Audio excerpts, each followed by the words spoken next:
I had to replace a Paragon defrost timer on a walk-in freezer this week. And I thought I would show you the old defrost timer compared to my wiring diagram from school. So this is a Paragon 8145, which means it is time initiated and either time or temperature terminated. And so I think it's really cool that I can relay exactly what's on this page to what's in my hand on the actual component. So this is the defrost timer. You've got the actual clock on around. This right here indicates the actual time of day. So right now it would be 10 a.m. On the back is a little clock that just ticks away, and that makes the time turn. These little screws here are your defrost intervals. So every noon and midnight, 6 a.m. and 6 p.m., it'll go into defrost. And this little copper guy here, or brass, I don't know, indicates the length of the defrost. So this one would be just over 30 minutes long. So anyway, so it ticks and ticks and ticks around. And so this will turn. And then as it'll hit the little defrost interval. So now we get to the actual terminals. Here you can see they're labeled 1, 2, 3, 4. You got your neutral and your X. And that's exactly what I have on my page here. 1, 2, 3, 4, neutral and your X, which is like your termination. So on this page, you'll see that between terminals 1 and 2, there's a solid line. Between 1 and 3, that is a normally open circuit. 2 and 4, it's normally closed. So that's exactly what you can see here.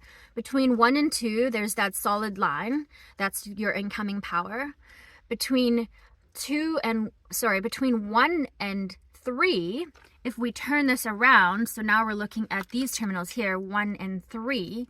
It's really hard to see, but you can see that there is a tiny little gap between those two contacts, and that is your normally open. And then you do the same with your 2 and your 4. Go to the other side, that's these two, 2 and 4. And you can see it's really hard to see, but that is closed. Those little contacts are touching. So your defrost time will turn as it hits the little indicator right here. If I keep turning it, you'll notice that this black plate shifts. Here, let's do it. Click. All right, so it's shifted. Now we are in defrost mode. So now you'll see that the contacts between 1 and 3 are now closed. They're normally open, but now they're closed.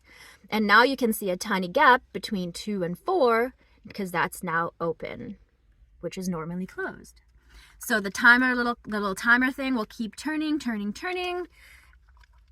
Oh, it goes real quick. And then it flops back to its original position.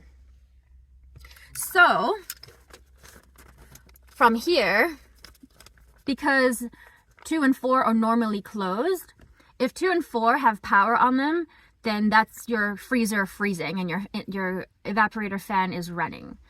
If you have power between 1 and 3, if you put your amp meter on the third terminal and you have power there, you have amps, that means your defrost heaters are working. There you go.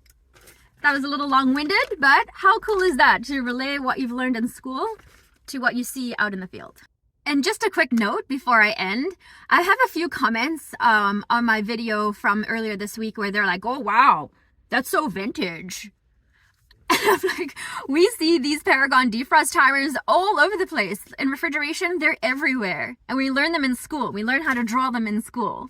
So I don't know why they are old school. Oh, so vintage.